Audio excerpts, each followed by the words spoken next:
I'd rather have Jesus than anything. So, sa isang Kristiyano, ang pinaka-importante sa kanya ay hindi material na bagay, kundi si Kristo. Amen po ba? So, sabi doon sa awitin, kahit ginto o pilak o mga bagay-bagay na meron po tayo na kaya nating i-possess sa mundo. So, hindi yan matutumbas, o maitutumbas sa pagkakilala ho natin sa Panginoon.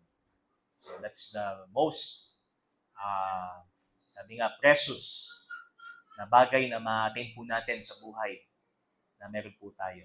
So, to know Christ, getting to know Christ sa buhay po natin. At paano po natin makikilala si Kristo sa salita ng Panginoon? So, not because of our membership, hindi dahil sa ating pagiging kaanib ng isang iglesia, hindi dahil sa ating mabubuting gawa, hindi dahil sa ating initiative, personal initiative natin na gumawa ng mabuti o sa kagustuhan po natin o sa kaparaanan po natin, kundi yan ay dahil sa Panginoong Jesus. So siya ho ay bumaba sa atin, namatay para sa atin. So purihin po ang Panginoon at dadako na po tayo mga kapatid sa salita po ng Panginoon at samahan po ninyo ako muli sa aklat po ng unang Pedro. So ito po yung ating passage na pansamantala po muna nating iniwan last Sunday at muli po nating babalikan ngayon pong umaga para po sa continuation ng ating series. First Peter chapter 1 verses 3 to 5.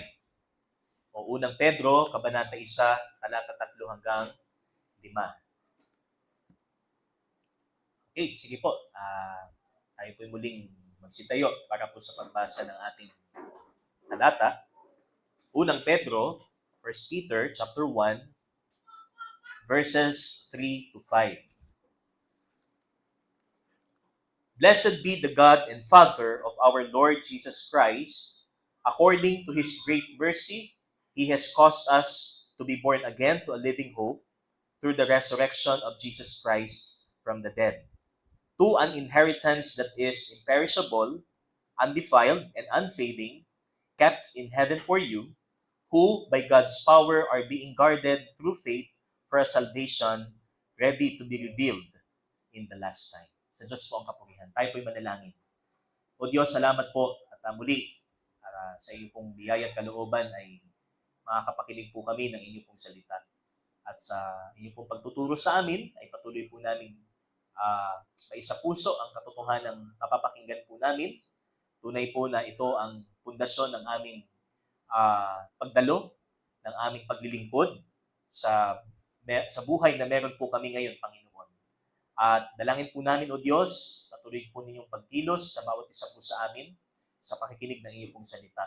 At hindi po kami ma-distract ng maaaring gamitin ng kaaway upang hindi kami maging focus, Panginoon, sa iyong pong mensahe. At ang inyong pong lingkod ay patuloy po lamang na itago po ninyo sa likod ng iyong pong kabanalan, Panginoon. Salamat po, Ama, sa iyong pong kapurihan sa pangalan po ng iyong anak na si Jesus. Amen. Amen at amen. Makakaupo na po tayong lahat.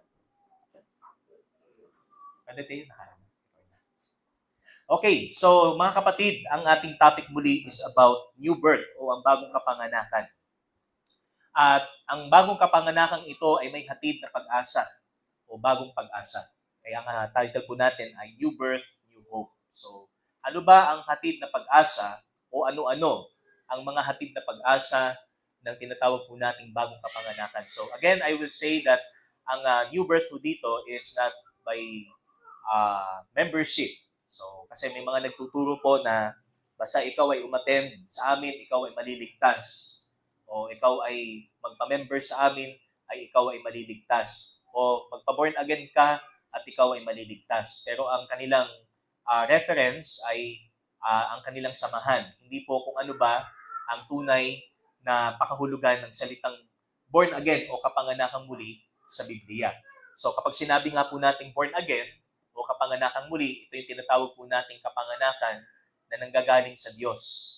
At kapanganakan po na kung saan ay sa pamamagitan po ng Santong Espiritu at ng kanyang salita. So sinabi po ito sa John chapter 3. Ano po? Ang Panginoong Hesus mismo ang nagsabi na malibang may panganak muli ang isang tao, hindi siya makapapasok sa kaharian ng Diyos. At malibang ipanganak siya sa pamamagitan ng tubig at ng Espiritu, hindi siya makapapasok sa kaharian ng Diyos. So which means ito po ay nangangailangan po ng kapahayagan po ng Biblia o ng salita. So yung tubig doon ay hindi po literal na tubig, mga kapatid. So kasi ang interpretasyon po ng iba, kapag sinabi pong tubig ay bautismo. Kaya paniniwala ng mga taong ito ay nakapagliligtas po ang bautismo. So yung tinatawag nga pong baptismal regeneration. Pero hindi po ito ang tinutukoy ng Panginoon, kundi ang kanyang salita.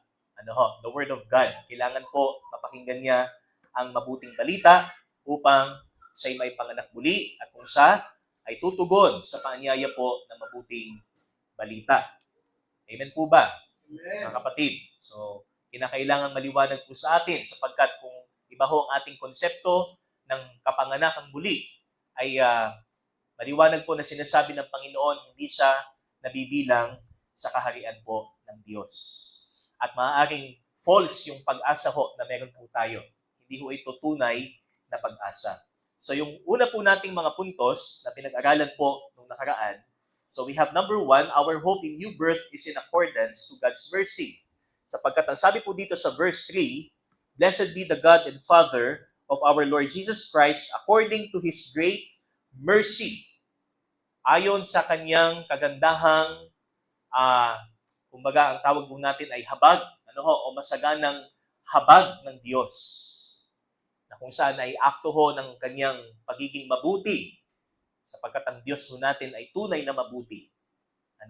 So, ang isang expression po ng kanyang kabutihan ay ang kanyang habag o mercy. So, ang sabi po dito, according to His great mercy, He has caused us to be born again to a living hope through the resurrection of Jesus Christ from the dead. So, kaya ang ating pong pinangahawakan, kung saan ay ang Panginoong Hesus ay nabuhay muli sa ikatlong araw, hindi siya nanatiling patay, magpakailanman, kundi siya minsan lamang namatay, at sa ikatlong araw siya muling nabuhay, ito ang ating buhay na pag-asa. Kaya tuwing linggo, tuwing araw ng pagsamba, ang inaalala ho natin ay ang katotohanan si Kristo na ating sinasamba, na ating sinasampalatayanan ay buhay. Amen po ba, mga kapatid? Kaya lagi ho nating inaawit, buhay. Ang Kristong aking pinaglilingkuran. He lives within my heart. Not simply, He lived sa pamamagitan po ng kanyang pagsilang, but siya'y muling nabuhay. He rose from the dead. Siya'y muling nabuhay. Okay? So that is number 1. That is the mercy of God. And also, we have number 2, our hope in new birth is the living one, Christ Himself. Si Kristo mismo ang ating pag-asa. Hindi lang ang pag-asa natin ay ang katotohanan tungkol sa kanyang pagkabuhay muli, kundi siya mismo ang ating pag-asa. He is our living hope. He is the living one. The new birth gives us the reason for this hope, and that is the assurance of our salvation. Ang kaligtasan meron tayo hindi palaisipan o pagbabakasakali, kundi ito ay katotohanan. Tayo ho ba'y nakatitiyak na sa ating kaligtasan, mga kapatid? O kakaunti yata. Paano pag nag-rapture na? Paano pagka dumating na yung second coming ng Panginoon? Natitipunin na niya ang mga anak niya sa alapaap, ay baka, sabi nga, wag naman sana, kakaunti lang ang mawala. So sabi po dito, it gives us the reason for hope, the assurance of salvation. Meron tayong katiyakan ng kaligtasan. Ikalawa, our new birth, sabi dito, the new birth is secured in Christ. So bakit natin natasabi ho na secured tayo? Because tayo ho ay nasa Panginoon. We are in Christ. We are now in Christ. Sapagkat dati we are far off. Malayo ho tayo sa Kanya. Wala ho tayo sa Kanya. We are outside of Christ. Yun po ang ating spiritual na katayuan nung hindi pa natin nakikilala ang Panginoon. Ngayon, nakikilala na po natin ang Panginoon, so tayo ho is Sabi dito, we are now in Christ. And if you're in Christ, we're secured. Okay? Tayo ho ay may kapanatagan sa ating kaligtasan. Kaya si Kristo ang ating buhay na pag-asa at ang kanyang muling pagkabuhay ang nagsisecure nito. Sinicure ho at sinisecure ho ng kanyang pagkabuhay muli. Kaya maging sa mga hindi ligtas at sa mga hindi pa nakatitiyak sa kanilang kaligtasan, si Kristo lamang ang kanilang pag-asa. Siya lang ang pag-asa ng buong mundo. Si Kristo lang ho ang pag-asa ng lahat ng tao. Mapabuhay man o sa mga mabubuhay pa lamang, siya ho ang natatanging pag-asa ng bawat tao. He is our living hope. Okay? Ikatlo ho is that our new hope or our hope in new birth is unto eternal inheritance. Hindi lang ho tayo mailigtas mula po sa kamatayan at kasalanan. Ang layunin po ng Panginoon, kaya ipinadala niya ang kanyang bugtong na anak, sabi po ng aklat ng Juan. Kundi ang sinasabi ho dito, upang magmana ho tayo. Sabi dito, it is unto eternal inheritance. May mamanahin ang mga anak ng Diyos. May mamanahin ang sino mang tumanggap kay Kristo bilang Panginoon at tagapagligtas. At ang eternal inheritance po na yan ay hindi ho basta-basta. Sapagkat ang sabi po dito sa verse 4, to an inheritance that is imperishable, undefiled, and unfading. So, ito ay kayamanan o mana na hindi basta-basta masisira. Hindi kagaya ng mga bagay sa mundong ito. Sabi po ng aklat ng Mateo, kung maalala po natin, hindi po ba? Huwag tayong mag-impok ng kayamanan sa mundo sapagkat merong sumisira dito. Merong insekto, merong magnanakaw. Sa halip, tayo'y mag-impok ng kayamanan sa langit sapagkat doon walang sumisira, walang insekto, walang kalawang, at walang magnanakaw. So, siguro na sumasagi rin sa isip natin, ano ba namang klaseng bansa ito? Yan. Na para bang nagpapalit-palit na ng umupo, ganun pa rin ang problema. Kahit naman tayo lumipat sa ibang bansa, kahit sabihin natin less corrupt yung bansang ating pupuntahan, may kasalanan pa rin doon. Hindi pa rin ito yung ideal na lugar na maaaring puntahan po natin. The only ideal place na mapupuntahan po natin ay ang mamanahin po natin, mga kapatid. Sapagkat dumoroon ang presensya ng Diyos. At alam po natin, kung nasa ng Panginoon, walang kasalanan. Sa tahanan ng Diyos ay walang kasalanan. Amen po ba? Amen. Kaya hindi na tayo mag-iisip doon, baka may corrupt. Wala. Sapagkat doon ang Diyos. Unlike ko dito sa atin, ano po, na talagang, sabi nga, nakadadagdag ho sa ating stress. Nakadadagdag ho sa kabigatan ng ating isip ang mga nangyayari po sa ating mundo. So, our eternal inheritance is imperishable. It refers to what is not incorruptible or what is not corruptible, not liable to death, or not subject to destruction, not liable to decay, or not subject to passing away. Hindi siya napaparam, hindi siya nawawala. Yan po ang kayamanan na nakalaan sa mga anak ng Diyos. Ikalawa, it is undefiled. It describes things that are unstained or unpolluted. So kapag sinabi po nating undefiled, walang dungis, walang mancha, walang dumi, dalisay. So ito yung idea ng salitang undefiled. Okay? So kasi ang mundong ito, we are vulnerable na magkaroon ng sakit.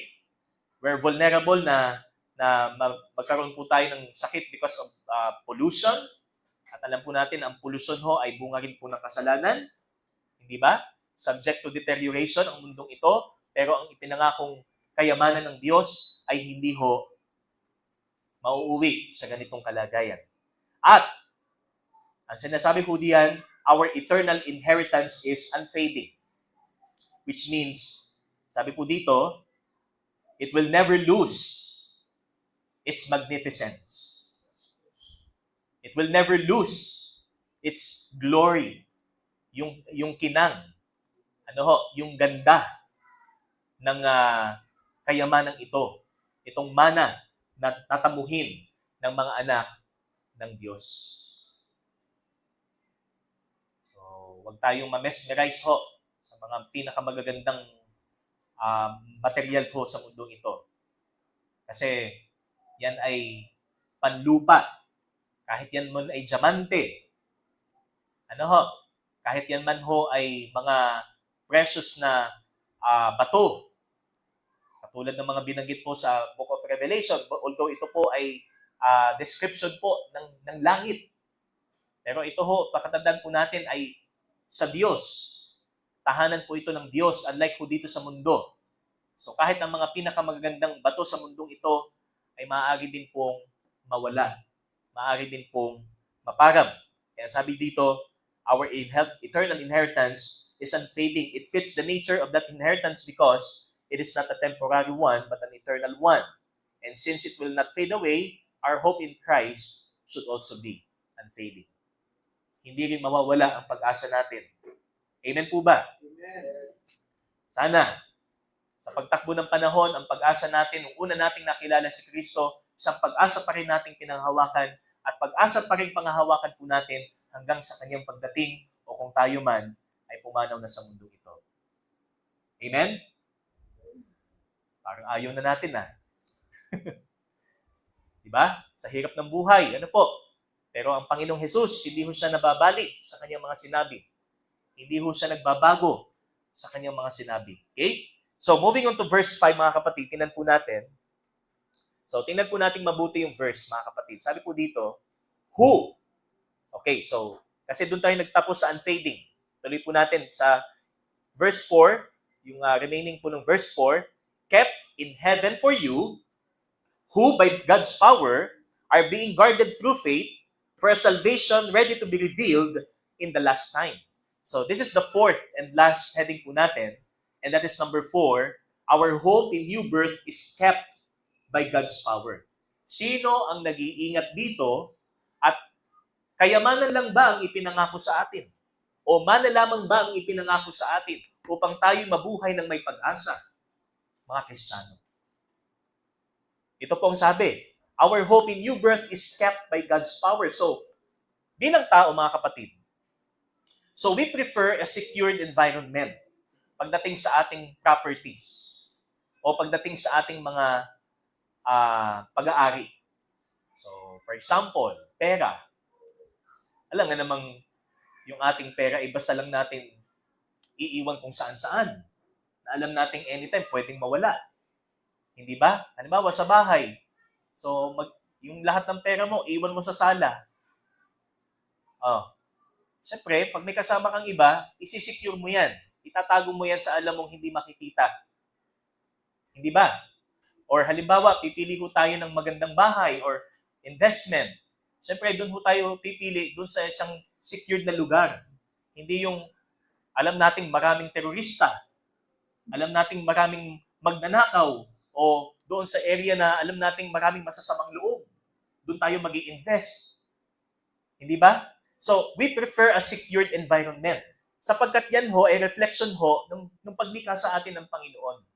And in the same way, doon din po sa inheritance na ipinangako ho sa atin. Na sabi po dito, kept in heaven. It's not simply kept somewhere, sabi nga somewhere. It is kept in heaven. It is kept where God is. Kung saan naroon ng Diyos. In other words, reserved in heaven. Okay? So, if we do have some extra, sabi nga, pera, so, pwede nating i-deposito o sa safety box. Ganon din sa iba pa nating pag-aari. But in our eternal inheritance, we're not the ones to decide kung saan natin itatago ito. At hindi ho nakasalalay sa atin kung ito ba ay mawawala o hindi. Kaya, pag sinabing baka ang kaligtasan po ay labas-pasok, o di kaya kapag ako ay nagkamali o nagkasala, naku baka kunin na ng Diyos yung aking salvation o yung kaligtasan. Hindi po, mga kapatid. Kasi ang sabi ko dito, it is secured in heaven. It is secured kung saan naroon po ang Panginoon. Okay? So we are not the ones to decide where it will be kept.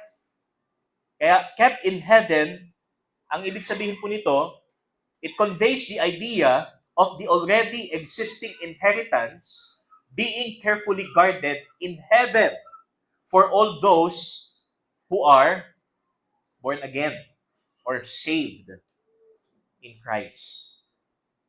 May kayamanan na ho, mga kapatid. Hindi ho, binubuo pa lang yung inheritance na ito. Nakalaan na ho yan.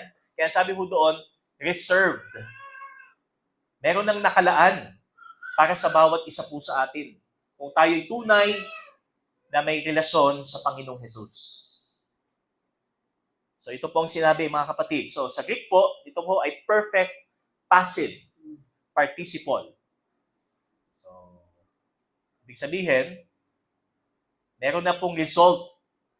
Meron na pong nag-i-exist, umiiral na kayamanan. At ang sabi ho dito, it is a passive voice. Na nangangahulugang tayo ho ang magiging receiver nitong manang ito. Tayo ho ang tatanggap ng manang ito. Pinangako ho ng Diyos. Hindi ba? Kaya hindi totoong naghihirap ang isang Kristiyano. Hindi totoong nagdarahop ang isang iniligtas ng Panginoon. Sapagkat siya ay anak ng Diyos. Alam mo natin, ang Diyos ho, siya ang nagmamay-ari ng lahat. At yamang tayo kanyang mga anak. At sinabi ho ng Biblia, tayo magmamana kung paano tayo kanyang anak. Asahan ho natin at panghawakan po natin na tayo ho ay magmamana. Sapagkat ito ay salita ng Panginoon. No matter kung ano po maging buhay natin sa mundong ito, hindi man natin marating yung target nating marating sa buhay na ito, kung hindi naman ito ang purpose ng Panginoon para sa iyo, kung hindi naman ito ang direksyon ng Panginoon para sa iyo, much better ho na kung ano yung mangyari sa kalooban po ng Diyos. Amen, mga kapatid? So, imagine po natin yung salitang kept in heaven. Sino ang nag-iingat nito? Sino? Ang Diyos po. Siya ang nag-iingat, hindi tayo.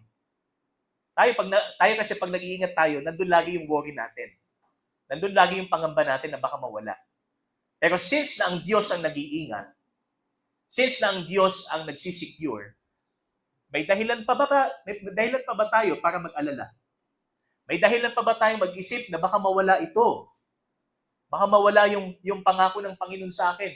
Baka mawala yung salvation na meron ako. Baka hindi totoo akong ligtas. Di ba?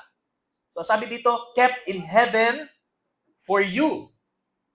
Hindi na po sinabi na sa langit, but ang sabi dito, para sa inyo. It is kept in heaven for you. So, meron po tayong tatlong subpoint dito. Okay? First, it is working under God's divine protection. So, yung salitang kept in heaven for you, it is directly promised para sa mga anak ng Diyos. Kasi yung you, alam naman po natin pagka you, second person plural, refers doon sa sinulatan po ng aklat ng unang Pedro, mga mananampalataya. Diba? Kaya that hope is directly promised to you, sa mga anak ng Diyos. Not only is the inheritance divinely guarded, those who possess it are also protected by the infinite power of God. Hindi lang tungkol sa mana ang sinasabing iniingatan ng Diyos, tayo ho mismo na mga iniligtas ng Diyos ay kanyang iniingatan. Mga kapatid, kaya kung tayo nasa ilalim ng bagwis ng Panginoon, ano man mangyari sa buhay o kamatayan, we're secured. Success or failure, kayamanan o kahirapan, kasaganan o kahirapan, tayo ho ay secured sa Panginoon. Yun po ang sinabi dyan, kept in heaven for you. So, No one can successfully oppose for it nor forfeit it. Walang sino man, sabi ng Panginoon in John 10:28, ano po sabi niya? No one can snatch them out of my hand. Sa sino mang mananampalataya sa Kanya. Walang sino man ang makakaagaw, not even the devil. Kahit ang kaaway, hindi maaagaw ang mga taong nanampalataya sa Kanya. Ang mga taong tunay na Kanya. Kaya sa 8:38 ng Romans, mga kapatid, mababasa po natin, ano po sabi dito ni Apostol Pablo? For I am sure that neither death nor life, nor angels nor rulers, nor things present nor things to come, nor powers nor height nor depth, nor anything else in all creation will be able to separate us from the love of God in Christ Jesus, our Lord. Kahit anong mga bagay sa mundong ito, may makapangyarihan man sa mundong ito, o kamatayan, kalaliman, o kataasan, sabi ko dito, walang sino man o alinman sa mga ito ang makapaghihiwalay sa atin sa pag-ibig ng Diyos. That's how, sabi nga, how secured we are. Gaano ho tayo ka-secure bilang mga anak ng Diyos? Hindi ho dahil tayo ho ay napabilang sa locality ito o sa local church na ito o dahil sa Baptist, sapagkat sinabi ho ng Biblia, si Kristo, siya ho ang ating pag-asa. Kaya kay Kristo, tayo ho ay panatag, secured. Saved sinners are safe and secured in the hands of a merciful God. So, kung familiar po tayo dun sa isang aklat ni Jonathan Edwards entitled Sinners in the Hands of an Angry God. So, mga makasalanan sa kamay ng Diyos na sabi doon ay angry. Ano po? But here, makikita ho natin, ang mga iniligtas na makasalanan ay ligtas at secured sa kamay ng mahabaging Diyos. We're safe and secure in the hands of a merciful God. Sapagkat ang Diyos natin ay mahabaging Diyos. Ang Diyos natin ay mabuti. We can say it boldly. He is good. Mabuti ang Panginoon. Sa kabila ng aking karumihan, sa kabila ng aking kabulukan, sa kabila ng aking mga kasalanan. Kagaya ng ating exhortation last Wednesday, ano po? Apostle Paul, 1 Timothy chapter 1, ano po sabi niya? Sa kabila na ako ay isang blasphemer, ako ay isang persecutor, ako ay isang murderer, ako ay isang insolent opponent ng salita o ng mga Kristiyano, ako ay kinahabagan ng Diyos, I obtained mercy.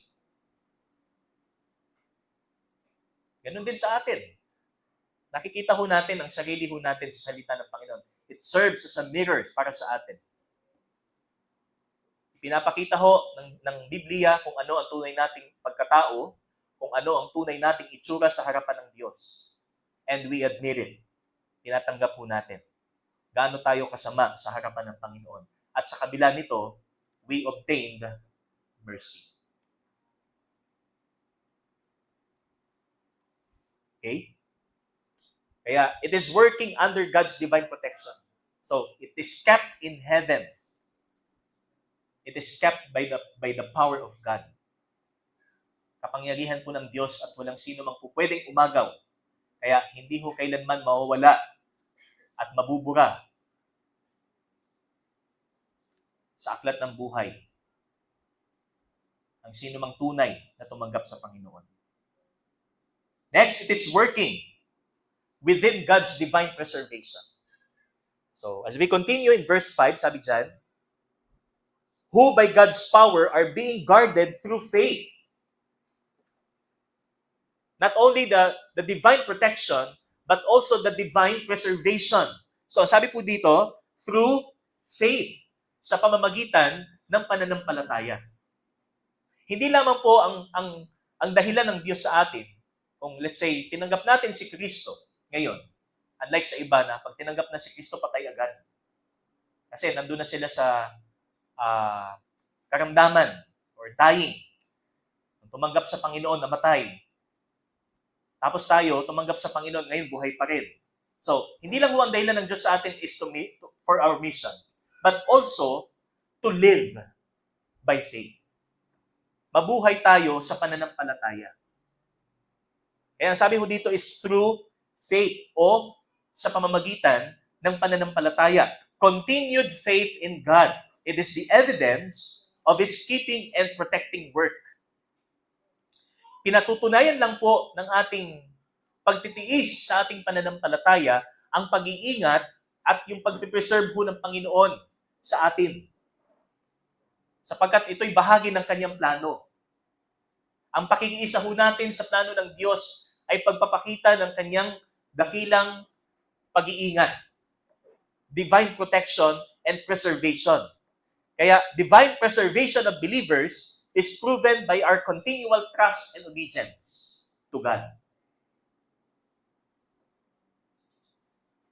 Kung tayo patuloy na nagtitiwala sa Diyos, yan ay dahil sa Kanya. Kung tayo patuloy na nakasusunod sa Panginoon, yan ay dahil sa Kanya. It's because we are protected by God. Mapuwera lang po, kapag tayo gumawa dahil sa katigasan ng ulo natin, may consequence, may pagpapalo. Hebrews chapter 12. Huwag naman sana dumating na lagi na lang tayong pinapalo hanggang sa dumating ang punto na alisin na tayo ng Panginoon dito sa lupa. Dahil sa katigasan ng ating ulo. Di ba? So, sabi din po dito, it's divine preservation. Romans 1:17. For in it, the righteousness of God is revealed from faith to faith. So, yung faith to faith, excuse me, ang ibig sabihin po nito is from start to finish. Righteous living from start to finish. Kailangan sa pamumuhay natin mula umpisa hanggang dulo, kailangan patuloy tayong mabuhay sa pananampalataya. Kagaya na sinabi po, as it is written, the righteous shall live by faith. Ang matuwid ay nabubuhay sa kanyang pananampalataya. Although, hindi mo sinasabi dito, hindi siya nagkakasala. Pero, tama ho ang kanyang response sa kasalanan. At ang kanyang sinisik ay mabuhay ng matuwid sa harapan ng Panginoon.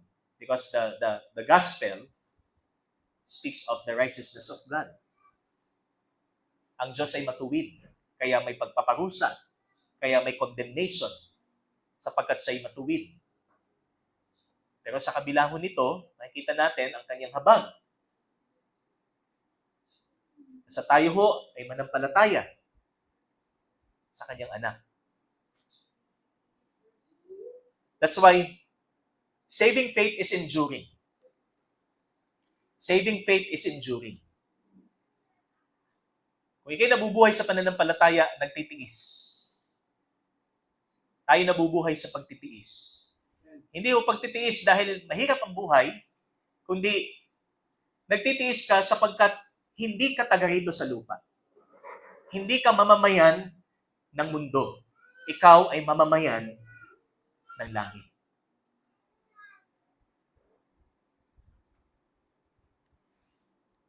Okay? Verse 8, tingnan po natin. 1 Peter chapter 1. Ano po sabi? Though you have not seen Him, you love Him. Though you do not now see Him, you believe in Him and rejoice with joy that is inexpressible and filled with glory, obtaining the outcome of your faith, the salvation of your souls. So, these people na sinulatan po ni Apostol Pedro ay mga mananampalataya. At ang mga mananampalatayang ito is talagang mabigat ang kanilang experience, ang karanasan ho nila sa paglilingkod sa Diyos, sapagkat matindi ho ang pag-uusig ng mga panahong ito. Matindi ho ang pag-uusig ng mga panahong ito at came to a point na talagang sila ho ay pinapatay talaga. At hindi ho basta pinapatay, brutal ho ang paraan ng pagpatay sa kanila. Isipin na lang ho natin yung mga napapanood ho natin sa mga pelikula, no ho? So, lalo na sa mga panahon ng medieval, ano ho, na kita naman natin kung gaano ka-brutal ho pag pumaslang ho sila ng mga kalaban. So, imagine ho natin, maaaring ito din ang ginawa sa mga Kristiyano noon. Napaka-brutal ho. Subalit, ano po sabi dito? Kahit hindi nila nakikita, sabi dito, you have not seen Him. Jesus, you love Him. Iniibig niyo siya. Kahit hindi niyo man sila na siya nakikita ngayon, kayo'y nananalig sa Kanya. You believe in Him and rejoice. Nagagala kayo sa paglilingkod kahit nanganganib ang inyong buhay. Kahit mahirap ang buhay, may kagalakan. Kahit parang sinasakal na tayo ng mga problema sa mundong ito, may kagalakan. Amen? Amen. Remember what Paul said in 2 Corinthians 12. Sa kanyang kahinaan, ano pong sabi? My grace is sufficient for you. My strength is made perfect in your weakness. Mas napatutunayan ang kalakasan ng Diyos sa panahong ikaw ay mahina. Sa panahong ikaw ay sinusubok sa iyong pananampalataya at paglilingkod. Kaya ang pagtitiis sa pananampalataya ay pagpapakita ng dakilang pag-iingat sa atin ng Diyos patungo sa buhay na walang hanggan. Hindi tayo nagtitiis para sa wala. Tayo nagtitiis dahil tayo may pag-asa. Tayo ay nagtitiis sapagkat si Kristo na ating sinasamba, si Kristo na ating pinaglilingkuran ay buhay. Kaya siya ang ating buhay na pag-asa. Amen, mga kapatid? Buhay pa ba tayo? Siyempre, buhay pa tayo. Sumasagot eh. Pero yung espiritu ho natin, sana patuloy na nabubuhay. Ano ho? Sana na-energize ho tayo ng mensahe ng Panginoon. Okay? And, tuloy po natin ang verse 5, who by God's power are being guarded through faith for a salvation ready to be revealed in the last time. So, pansinin po natin yung po mga conjunction na ginamit and preposition. Sabi po dito, so from verse 4, kept in heaven for you, who by God's power are being guarded through faith for a salvation ready to be revealed in the last time. Kaya ang pangatlo po natin, it is working according to God's divine purpose. First, sabi po dito, the hope of new birth is divinely protected. Next, it is divinely preserved, and it is divinely purposed. For salvation. Hindi ibig sabihin, wala kang kaligtasan. Kaya nagtatsaga ho tayo sa buhay na ito para maligtas tayo, hindi po. Kundi bilang ligtas, tayo nagtitiis sa buhay na ito hanggang sa huli o doon sa fulfillment ng kaligtasan or yung tinatawag po nating glorification, mga kapatid. That hope is being guarded for a salvation ready to be revealed in the last time. And in short, this is glorification. So ano po ba yung glorification? Ito yung state o panahon na kung saan ang isang iniligtas ng Diyos ay pipiling na sa Kanya. Wala nang kasalanan. Wala nang pag-aalala na baka magkasala pa siya sa Diyos. Doon na niya matatamasa yung promise ng Panginoon. Ito po yung sinabi ho ditong, for a salvation ready to be revealed in the last time. So, kasi kailangan po nating maintindihan, hindi po porket salvation, binanggit po sa Biblia salvation, is kung ano yung ating definition ng kaligtasan. Ano po? Depende ho yan sa salita ng Panginoon. So, sabi ho dito, it is for a salvation, so which means glorification. Yung pong katuparan o yung pong completeness ng kaligtasan. Ano po? Kaya, ang sabi po dyan, the revelation of our salvation in its completeness and glory. Kaya, sa Matthew chapter 24, maalala po natin, Meron pong talata po doon, verse 13, ang sabi po doon, "But the one who endures to the end will be saved."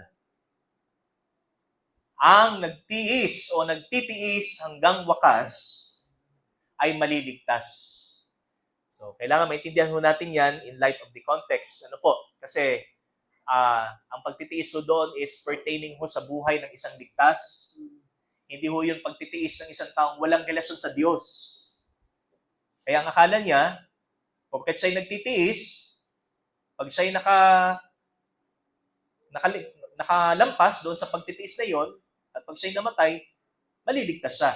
Hindi dahil sa pagtitiis natin tayo maliligtas, kundi bilang isang ligtas na at patuloy tayong magtitiis bilang isang ligtas.